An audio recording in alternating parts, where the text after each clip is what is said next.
Northlane came to the UK recently to tour their After Image EP, and the lineup of that tour was actually pretty varied.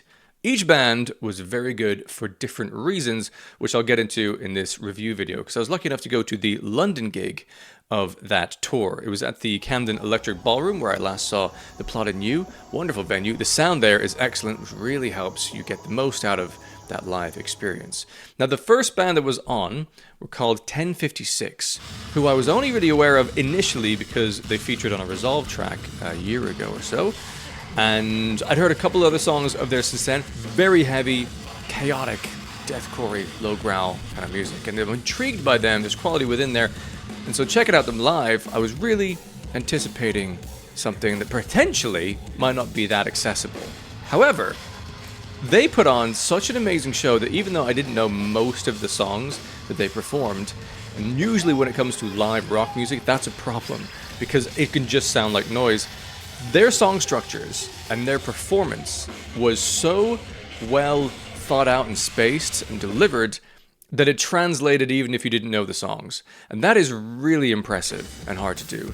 They came with an excellent amount of visual energy. I love it when bands coordinate things like, I know it sounds simple, but coordinate things like all of the guitarists headbanging low in unison at the same time. There's something so visually wonderful about that. I wish more bands would do it. I guess it became cheesy when all the sort of hair metal bands were doing that for a while. Bring that stuff back. Make it more of a kind of visual show. Love that. And their lead vocalist, Aaron, was captivating on stage as well. Commanded the crowd with a kind of quiet confidence, despite the not quiet screaming he would do. They reminded me a little bit of Cane Hill recently as well. They sort of settled into themselves. They're very, assured in the quality of their music, and they stand on stage in front of a crowd that maybe isn't into deathcore. This is a Northlane tour. And just calmly, confidently crushed it. It was really impressive to see. Now, I'm relatively new to the world of deathcore, right? I've seen some deathcore style bands. I don't even know if 1056 is strictly deathcore. Like, the definition of that is a little bit beyond me. But that insanely low guttural heaviness of the vocals that Aaron has, as a large portion of all of the songs, is something that I'm still kind of getting used to. But live, it's one of the most exciting things, I think, to see and hear. There's something slightly otherworldly about those beast-like noises that he can make. But there was a moment in one of the songs where it honestly sounded similar to Will Ramos doing The Thing for Lorna Shore. And it was just so fucking cool. And there was also, like, not knowing all of their style of music, there's a lot of kind of rap hip-hop elements to that as well, which is pretty cool. Every one of the instrumentalists did an excellent job. The drummer had me a little surprised before they started because they had just had a snare and a floor tom. There were no other tom-toms in sight. So, wow, just literally two drums, kick drum, obviously, some cymbals. But they appeared to have a kind of like a trigger pad to do some other bits and pieces. But maybe that's the move in future for drummers who are looking to expand their sound. Is like, fuck off the tom-toms. You can make any tom-tom sound you want out of a trigger pad. But I thought that was pretty cool. I thought it was really well mixed. It was really well delivered. It was exciting. And it seemed to be very well received by the crowd there. Again, mostly there to see Northlane, of course, which is more of an EDM, kind of vibey, heavy rock. But that absolutely slapped. And I've become a 1056 fan as a result of that live performance, and I'm excited to check out more of their studio recordings as a result, now that I have the context of the sort of the vibe of the band and the human beings involved. And also, I was fortunate enough to grab a few words with Aaron from 1056 during the evening, and an absolute gentleman, a really lovely, generous, and wonderful dude. So, yeah, 1056 were absolutely phenomenal. The middle band of the night was Novelists, a metalcore band from France. Another band like 1056 that I knew some songs of, but not a ton of their back catalogue. So I was interested to see how that would translate live, for example. It's kind of a good test of the songwriting, if that works live, as I mentioned with 1056.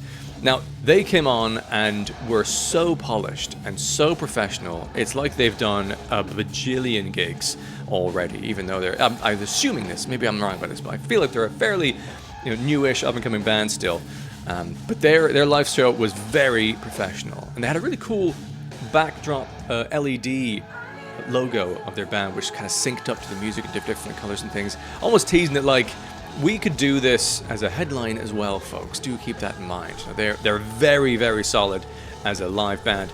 Their new vocalist was phenomenal. And actually, the first half of the set seemed to me to be the slightly heavier selection of songs, where there was a larger proportion of scream vocals from her than I recall from their music generally.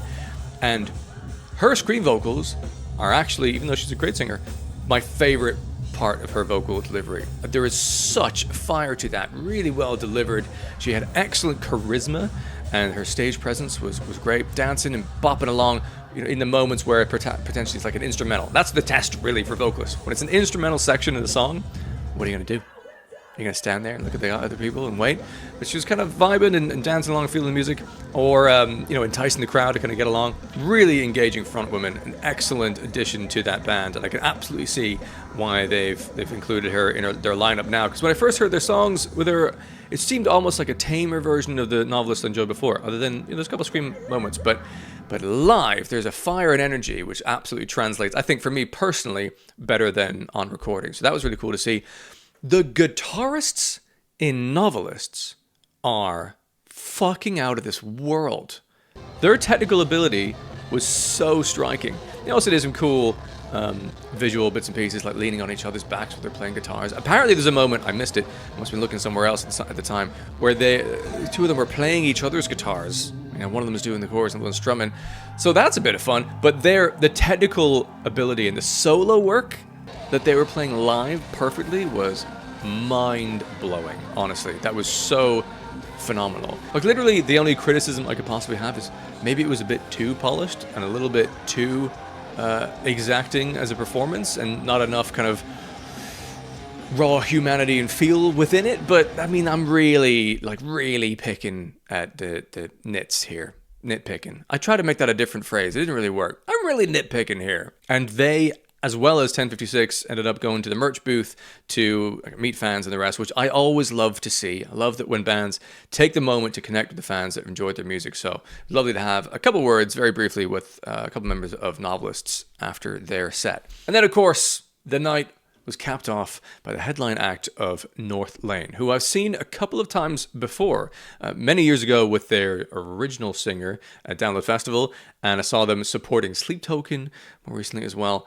And so excited to see them again, even though I've seen them before. They have a great overall live sound, but also because it's kind of electronic music as well. It's exact and vibey, and the whole balance of that between the rawness of the heavy vocals and the ethereal beauty of some of the higher, more serene moments within the electronic music was fucking a treat at all times. And they just mostly got on and slapped one song after another. Couple brief moments when the singer was chatting to the crowd a little bit and appreciating the moment that they were enjoying there at the gig, but mostly just ripping through a catalog of brilliance. I love that they pay some extra attention as well to the image of their live attire, I suppose. Like the drummer in this one, he always wears a sort of mask that covers his face, makes him look like some kind of badass ninja.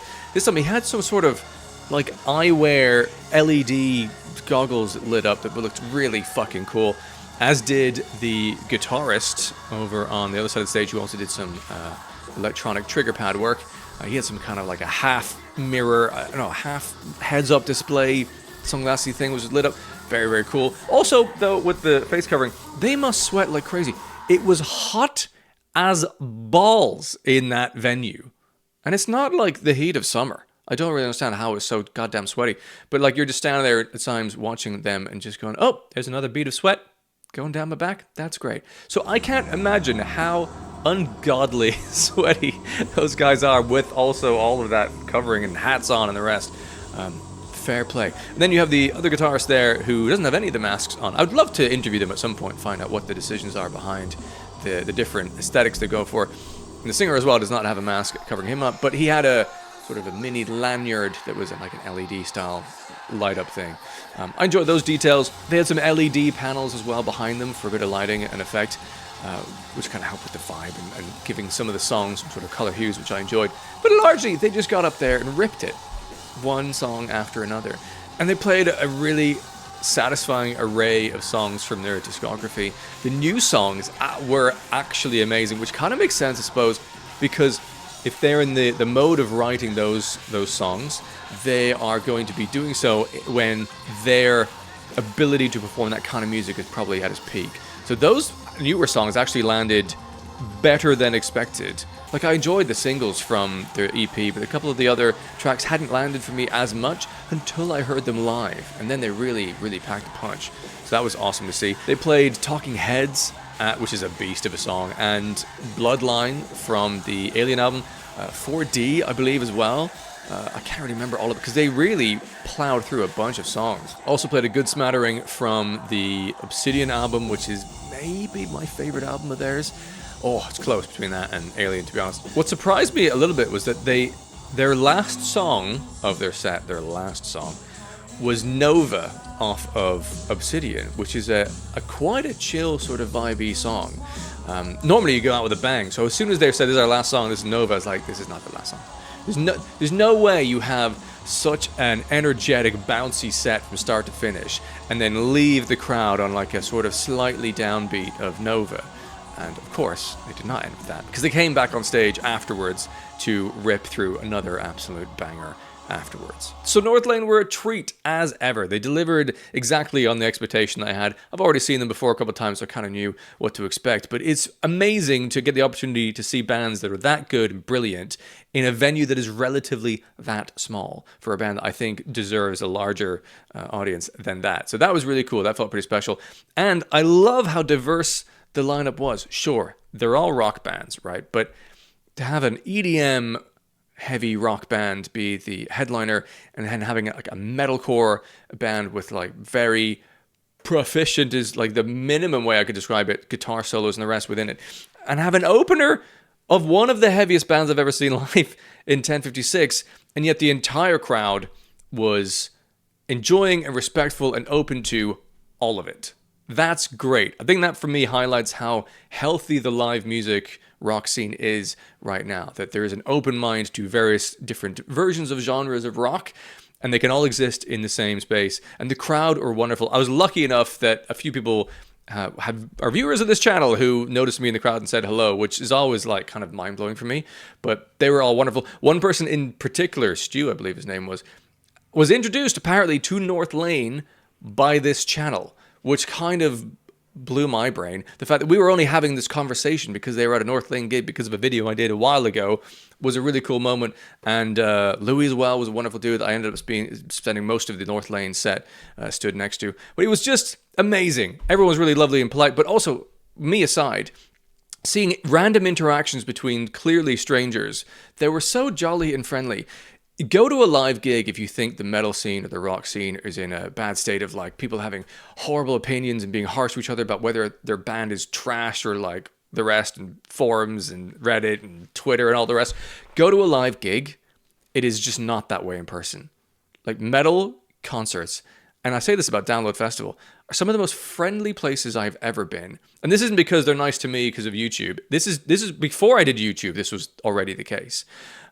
So live gigs are one of the best places to be, honestly, because then you might talk to strangers about music. I was chatting to people at the bar about, like, well, how's this? What do you think of this song, or what do you think of 1056, and getting their opinions on things.